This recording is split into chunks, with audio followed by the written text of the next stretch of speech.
Sister விஷயம் இருக்கிறீங்களா? சாந்தி என்ன சின்சியர். Welcome sister. இன்னைக்கு வந்து 2வது சாப்டர் 246வது வசனம் நம்ம பார்க்குறோம். அதை படிங்க. நபியே, மூசாவுக்கு பின் இஸ்ராயலின் மக்களில் இருந்த தலைவர்கள் பால் நீர் பார்க்கவில்லையா? அவர்கள் தங்கள் நபியிடம், எங்களுக்கு தலைமை வகிக்க ஓர் அரசனை அனுப்பி வையும், அல்லாஹ்வுடைய பாதையில் நாங்கள் போரிடுகிறோம் என்று கூறிய பொழுது, அவர் போரிடுவது உங்கள் மீது விதிக்கப்பட்டு விட்டால் நீங்கள் போரிடாமலே இருந்து விடலாம் அல்லவா என்று கேட்டார். அதற்கு அவர்கள், எங்கள் வீடுகளையும் எங்கள் மக்களையும் விட்டு திட்டமாக நாங்கள் வெளியேற்றப்பட்டிருக்க அல்லாஹ்வுடைய பாதையில் நாங்கள் போராடாமல் இருக்க எங்களுக்கு என்ன என்று கூறினார்கள். பின்னர் அவர்கள் மீது போரிடுவது கடமையாக்கப்பட்ட போது அவர்களில் சிலரை தவிர மற்றவர்கள் புறமுதுகிட்டு திரும்பிவிட்டனர். இன்னும் அநியாயக்காரர்களை அல்லாஹ் நன்கறிந்தார். அது ஆக்சுவலா இதோடைய முழு கதை வந்து பைபிள் பழைய ஏற்பாடுல வரும். அது வரைக்கும் வந்து ராஜாக்கள் இருக்க மாட்டாங்க. அது வரைக்கும் தீர்க்கதரிசி சொல்றதை தான் கேட்பாங்க. ஸோ இப்பயும் பார்த்தீங்கன்னா முஸ்லிம் நாடுகளில் வந்து அந்த மக்களால் தேர்ந்தெடுக்கப்பட்டவர்களை விட அந்த முஸ்லிம் மத தலைவருக்கு தான் பவர் அதிகமாக இருக்கும். ஆப்கானிஸ்தானாக இருக்கட்டும், பங்களாதேஷாக இருக்கட்டும், இந்த மாதிரி பங்களாதேஷ் அப்படி கிடையாது, ஒரு சில நாடுகள், ஈரான், ஸோ இந்த மாதிரி இடங்கள்லாம் பார்த்தீங்கன்னா மத தலைவர்களுக்கு தான் இருப்பாங்க. ஸோ அந்த தீர்க்கதரிசியோடைய அதோடைய ஒரு பரிணாம வளர்ச்சின்னு சொல்லலாம். அப்போ அவங்க நினைக்கிற மாதிரி தான் நடக்கும். அப்ப வந்து கடவுள்கிட்ட கேட்குறாங்க, எங்களுக்கு வந்து ஆக்சுவலாக தீர்க்கதரிசிகிட்ட கேட்பாங்க, எங்களுக்கு ஒரு ராஜாவை உருவாக்குங்கன்ட்டு. ஸோ அப்போ கடவுள் சொல்லுவார், சரி உருவாக்குறேன், ஆனால் அதனால உங்களுக்கு நீங்களே அழிவை தான் தேடிக்கிறீங்க. ஏன்னா அந்த ராஜா உங்களை பயங்கரமாக டார்ச்சர் பண்ணுவான் அப்படின்ட்டு. அதே மாதிரி ஆகும், சவுல் தான் முதல் ராஜாவாக ஆவான். ஸோ அந்த விஷயம் தான் இங்கே குறிப்பிடப்பட்டிருக்குது. அப்ப அநியாயக்காரனாக இருந்தாலும் அவன் சொல்ற மாதிரி ஆகுற மாதிரி அந்த கதைப்படி அது அப்படி வரும். ஸோ அப்ப இங்க இந்த குரான்ல போடுறது என்னன்னா, எதுக்கு நீங்க ராஜாவை கேட்குறீங்க? ஏன்னா ராஜா சொன்னா நீங்க கேட்டே ஆகணும். இப்பனா மற்றவங்க சண்டை போட்டாலும் நீங்க பாட்டுக்கு அமைதியா போயிடலாம், உங்களை யாரும் கேட்க போறது இல்லை. ஆனா ராஜா அப்படி கிடையாது, வலுக்கட்டமே உங்களை அழைச்சிட்டு வந்து சண்டை போட சொல்லுவான். அதுதான் இங்க கடவுள் கேட்கிறார், போரிடாமல் இருக்கலாமே அப்படின்ட்டு. அது எப்படி எங்களை மற்றவங்க வந்து வீட்டை விட்டே வெளியேற்றும் பொழுது நாங்க எப்படி போரிடாமல் இருப்போம்? எங்களுக்குன்னு ராஜா இருந்தா நாங்க போரிடுவோம் அப்படின்றாங்க. அது கடவுளுடைய வழி இல்லை அப்படிங்கிறது தான் இங்க மெயினா சொல்லப்பட்டு இருக்கிறது.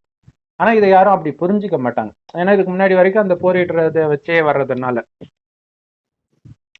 அப்ப அவங்க மேல போரிடுவது கடமையாக்கப்படும் பொழுது ஒரு சிலரை தவிர மற்றவங்க புறம் விட்டு திரும்பிட்டாங்க இல்லையா? அந்த வலிமையெல்லாம் பார்க்கும்போது கண்டிப்பா நம்ம ஜெயிக்க மாட்டோம் தெரியும் போது உயிருக்கு பயந்துட்டு ஓடி வருவாங்க. அநியாயக்காரர்களை அல்லாஹ் நன்கறிந்தவன் அப்படின்ட்டு இருக்கு. இது வந்து மேலோட்டமாக பைபிள் குரானில் உள்ள கதை. இது எல்லாருக்குமே தெரியும். ஆனால் தெரியாத விஷயம்தான் மெயின் இல்லையா? உண்மையிலே கடவுள் கொடுக்கிற மெசேஜ் மனிதனை அழிக்கிற யுத்தத்தை பற்றியே கிடையாது. அது நம்ம முன்னாடியே இதுக்கு முன்னாடி வீடியோல அதை பற்றி விளக்கமாக சொல்லியிருப்போம். இங்க இந்த கடைசி நேரத்தில் வீட்டை விட்டு வெளியேற்றப்படுவது வந்து போர்னால நடக்கும். உக்ரைன்ல வெளியேற்றப்பட்டாங்க, பாலஸ்தீன்ல வெளியேற்றப்பட்டாங்க இல்லையா? அப்படின்னா பொதுமக்கள் போய் சண்டையா போட்டுட்டு இருக்கிறாங்க. தீவிரவாதிகள் சண்டை போடலாம், அல்லது வலுக்கட்டாயமாக உக்ரைன் ஆண்களை சண்டை போட வைக்கிறாங்க அரசாங்கமே. ஸோ வேற வழி இல்லாம மாட்டிக்கிறாங்க.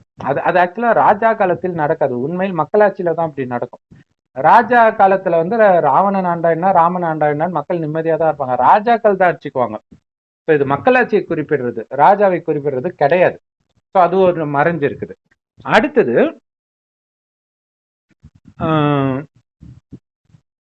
இங்க வந்து உண்மையான போராட்டம் நமக்கு சாத்தானோட, மனிதர்களோட கிடையாது, மனிதர்களோட யுத்தம் கிடையாது. அப்ப சாத்தான்றது இந்த தேக உணர்வு, அதனால வரக்கூடிய காமம், கோபம், பற்று, பேராசை, அகங்காரன்ற உணர்வுகள். இதை வெல்வதற்கு தான் இறைவன் சொல்லி கொடுக்கிறார். இப்ப ஒரு போர் வருது, அல்லது குடும்பத்திலே ஒரு பிரச்சனை, சொத்து பிரச்சனை, வீட்டை விட்டு துரத்திட்டாங்கன்னா அவங்களை எதிர்த்து போராடுறது இறைவனுடைய வழி கிடையாது, அது மனித மூளை இல்லையா? மனுஷனுக்கு எதிர்க்கணும்னு தோணும், இது அநியாயம், ஒண்ணு மண்ணெல்லி சாபம் விடுவாங்க, அவங்களால முடிஞ்சதை ஏதோ ஒண்ணு பண்ணுவாங்க இல்லையா? ஸோ இப்போ பிரியாணி கூட ஏதோ ஒருத்தர் அரெஸ்ட் பண்ணாங்க, அப்போ அவர் வந்து சாபம் விடுறாரு போலீஸ்காரர்.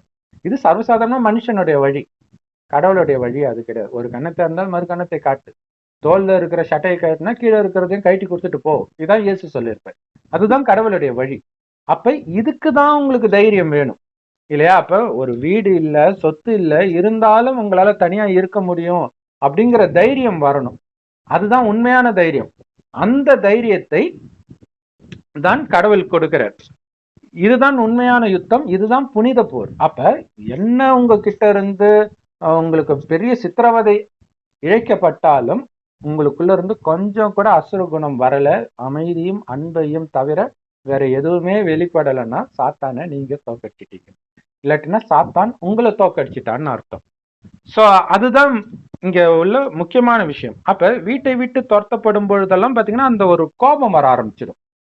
இது வீடு, மனைவி, மக்கள் எல்லாத்தையும் விட்டு துரத்துறதெல்லாம் இல்லையா? உக்ரைன்ல அப்படி நடந்திருக்குது. ராமரை துரத்துறாங்களா, துரத்தும் போது அவர் அமைதியா சிரிச்ச முகத்தோட போறாரு பாருங்க, அங்க அவர் ஜெயிக்கிறார். அதுதான் அல்லாவின் வழிபடி அவர் ஜெயிக்கிறது.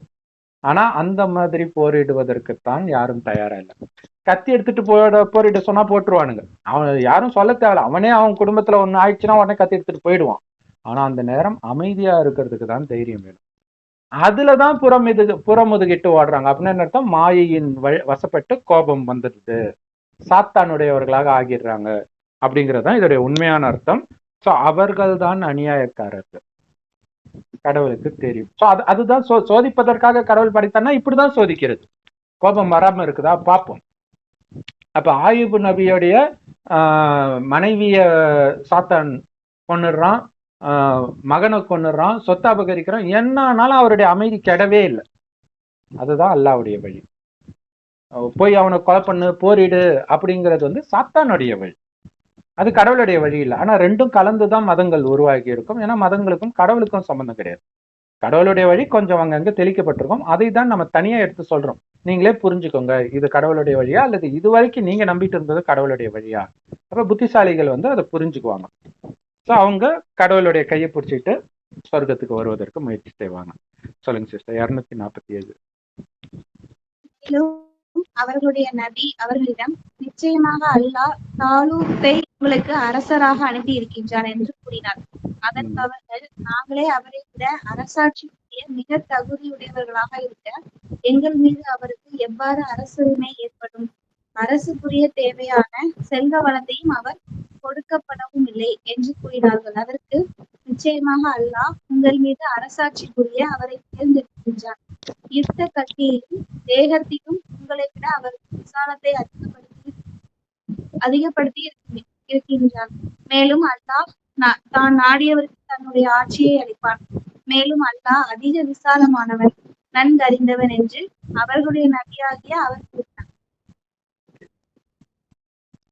சோ இங்க முக்கியமான விஷயம், இங்க வந்து தாலூத் அப்படின்ட்டு இங்க வருது. பட் பைபிள் படி பாத்தீங்கன்னா சவுல், ஒருவேளை சவுலுக்கு தான் இங்க குரான்ல தாலூத்துன்னு பேர் வருதான்னு தெரியல. ஸோ அவரை தேர்ந்தெடுக்கிறாருன்னு போது மக்களுக்கு என்ன தோணுதுன்னா, அவனை போய் தேர்ந்தெடுக்கிறேன், பலசாலியா தானே தேர்ந்தெடுக்கணும், அவன் பலகீனமானவனா இருக்கிறான், அவனை போய் தேர்ந்தெடுக்கிறேன், அவனை விட நாங்களே பலசாலியாச்சு அப்படின்னு மக்கள் சொல்றாங்க. இல்ல, கடவுள் அவரை தான் தேர்ந்தெடுத்திருக்கிறார். ஸோ அதோடைய உண்மையான அர்த்தம் என்னன்னா, இங்க எளியவர்கள், அனைத்தையும் இழந்தவர்களை தான் கடவுளுடைய ஞானத்தை கேட்டு பிறகு நரகத்தின் இறுதியில கடவுள் வராரு. யார் இந்த ஞானத்தை கேட்கறோம்னா, ரொம்ப ஏழையா இருக்கிறவங்க, இந்த மாதிரி ஆட்கள், அல்லது நடுத்தரம், அவ்வளவுதான். பெரிய பணக்காரர்கள்லாம் வர்றது கிடையாது. அவர்கள் தான் இந்த ஞானத்தை எடுத்து இந்த காமம், கோபம், பற்று, பேராசை, அகங்காரத்தை வென்று உலக ராஜ்யத்தை அடையிறாங்க, ஸ்ரீ நாராயணனாக ஆகுறாங்க சொர்க்கத்துல. சோ இதோடைய ரகசியம் தான் அங்க வெளிப்பட்டு இருக்குது. மற்றபடி பலகீனமானவன ராஜாவா போட முடியுமா? போட்டா என்ன ஆகுறது? ஆனா இந்த ரகசியம் தெரியாம அவங்க என்ன நினைச்சுக்கிறாங்க, கடவுள் சின்ன இதுல இருந்து பெரிய ஆளா ஆக்குறாரு, அதாவது அப்பவே ஆக்குறாரு, அப்படி புரிஞ்சுக்கிறாங்க. இது அடுத்த ஜென்மத்தில் மறுமையில் நடக்கிற விஷயம், இப்ப இறைவனுடைய வழிபடி நடக்கிறவங்க. சோ அப்ப இங்க அடிக்கடி என்ன இருக்கும்னா, இதுல இன்னொரு மெசேஜ் என்னன்னா, அதனால யாரையும் நீங்க ஏளனமா பார்க்காதீங்க. கடவுளுடைய திட்டம் எப்படி இருக்கும்னு உங்களுக்கு தெரியாது. இல்ல இப்ப இளையராஜா பாத்தீங்கன்னா ரொம்ப ஏழையான குடும்பத்துல இருந்து அப்ப சல்லுன்னு பெரிய ஆளானார். ரஹ்மானும் அப்படிதான் வந்தார். ஸோ இந்த மாதிரி நிறைய பேர் இல்லையா, கலைஞரும் கூட பாத்தீங்கன்னா அதுக்கு முன்னாடி ஏழ்மையான குடும்பத்துல இருந்து தான் வந்து முதல்வர் ஆகுறார். ஸோ இந்த மாதிரி நமக்கு தெரியாது யார் எப்ப ஆவாங்க அப்படின்ட்டு. இதெல்லாம் எப்ப நீங்க ஒழுங்கா மரியாதை கொடுப்பீங்கன்னா, ஆத்மாவை பார்த்தீங்கன்னா, ஏன்னா அந்த ஆத்மாவுல அடுத்தடுத்து நடிப்பு எப்படி இருக்கும்னு நமக்கு தெரியாது. இப்ப நம்ம குழந்தையா பிறந்தா கூட நமக்கு தெரியாது. இப்ப சாதாரணமா இருக்கும், மக்கா கூட இருக்கும் படிப்புல இல்லாம. ஆனா நாளைக்கு பெரிய ஷைன் பண்ணும், நமக்கு தெரியாது அடுத்தது என்ன நடக்க போகுதுன்ட்டு. ஸோ அதனால ஆத்மான்னு பார்க்கும்போது அந்த ஒரு மரியாதை நாம கொடுப்போம், சமமா பார்ப்போம். உடம்பு இப்ப இருக்கக்கூடிய காரியத்தை பார்க்கும்போது, இப்ப இருக்கிற செல்வத்தை வைக்கும்போது ஏளனமா பார்ப்போம். அப்படிதான் இங்க மக்கள் பாக்குறாங்க. அதுக்குதான் சொல்றாரு, இல்ல உங்களை விட அவன் எல்லாத்திலையும் உயர்ந்தவன், அது போக போக உங்களுக்கு தெரியும் அப்படின்னு சொல்லப்பட்டது. இந்த சவுல் வந்து ஒரு ஆட்டை தேடிட்டு வருவான், தேடிட்டு வந்தவன் ஒரு குறி கேட்க வரும்போது அந்த இடத்துல அவனை பிடிச்சி அபிஷேகம் பண்ணி வச்சிருவாரு கடவுள். இது ஆச்சரியமா இருக்கும் அவனுக்கு. அவன் வேற இடத்துல இருந்து வேற வந்திருப்பான், இவங்க ஆட்களே கிடையாது, அப்படி ஆகும். ஸோ இங்க வந்து தௌலத்துன்னு தாலூத்துன்னு போட்டிருக்கா. ஸோ அதான் தௌலத்துன்னு வரும்னு நினைக்கிறேன். அது சவுளுடைய பேருக்குள்ள இருக்குது. சரி, ஓகே சிஸ்டர், அடுத்தது படிங்க. இன்னும் அவர்களுடைய நபி அவர்களிடம், நிச்சயமாக அவருடைய அரசுரிமைக்கு அடையாளமாவது ஒரு பேழை உங்களிடம் வருவதாகும். அதில் உங்கள் இரட்சகனிடம் இருந்து ஓர் அமைதியும் மூசாவின் சந்ததியினரும் ஹாரூனுடைய சந்ததியினரும் விட்டு சென்றதில் மீதமுள்ளதும் இருக்கும். அதை மலக்குகள் சுமந்து வருவார். நீங்கள் விசுவாசிகளாக இருந்தால் நிச்சயமாக உங்களுக்கு அதில் ஒரு அத்தாட்சி இருக்கின்றது என்று கூறினார். இப்ப என்ன அப்படின்னா,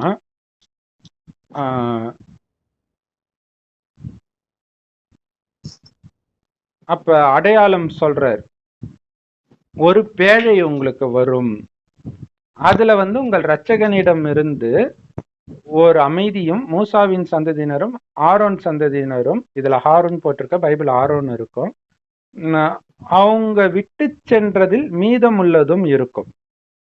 ஸோ இதுல இது வந்து டைரக்டா எடுத்துக்கும் பொழுது அதுக்கு விளக்கம் தேவை கிடையாது. ஒரு பாக்ஸ் வரும், அவங்க மீதி வச்சது வரும், அதை வச்சு நீங்க புரிஞ்சுக்கலாம். இதை வந்து மலக்குகள் சுமந்து வருவார்னு வருது. மலக்குகள்னா தேவதைகள், சொர்க்கத்தில் வாழ்பவர்கள் சுமந்து வருவார்கள். நீங்க விசுவாசிகளா இருந்தா உங்களுக்கு அதில் உள்ள அத்தாட்சி இருக்குதுன்ட்டு இருக்கு. ஸோ இதுல ஆழமான ரகசியம் என்னன்னா, ஆழமன்றதோட இதுலேயே டைரக்டாவே வந்துடுது.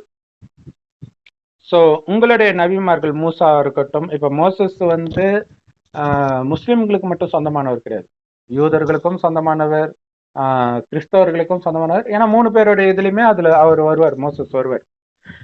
அப்ப இவங்கெல்லாம் சொன்ன விஷயத்தில் மீதமுள்ளதும் அதில் இருக்கும். எதில் இருக்கும்? அந்த பேழை. பேழையில என்ன இருக்கும்? இது ஆக்சுவலா நோவாவின் பேழைன்னு வாங்க.